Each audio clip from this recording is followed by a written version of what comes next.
Now, what I want to know is this. Yesterday, as you left the stage, you said something quite provocative, but I thought very interesting. You said, advertising is dead. It's all about PR. Explain.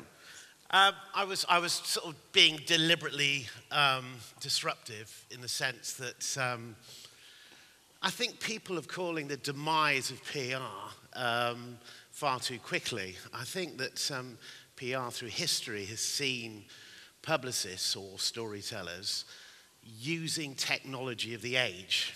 Whenever a new development has come up in tech, the printing press, through to things like film, TV, radio, the mail merge, computers. You know, they've always spotted the opportunity of doing it. And I think why PR isn't dead now is because it's always had to use budgets incredibly well. They've never been blessed with having huge budgets, perhaps some of the advertising folk have had. And they're adapting far more quickly because it's in their DNA. What makes a good story? I think there are 7 plot lines we were discussing beforehand. I mean, I think if you look at the 7 plot lines that exist, whether you're in Shakespeare or Star Wars. Well, let's go through them. What's number 1?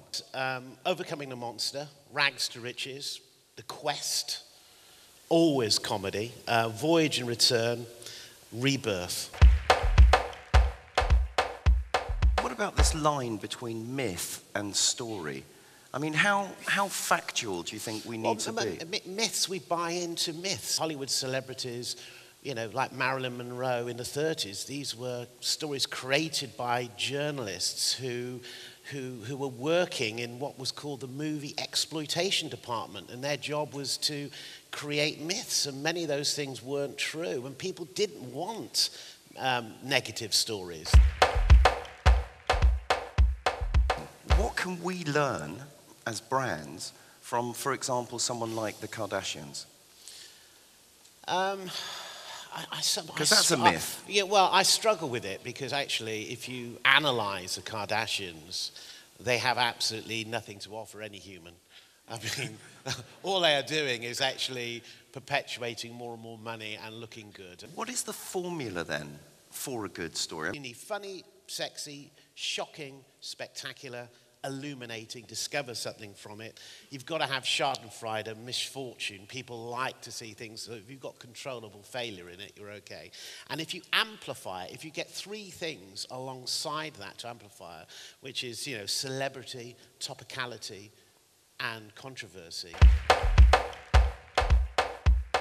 But in terms of the company putting that story out there, they need to then let that story grow.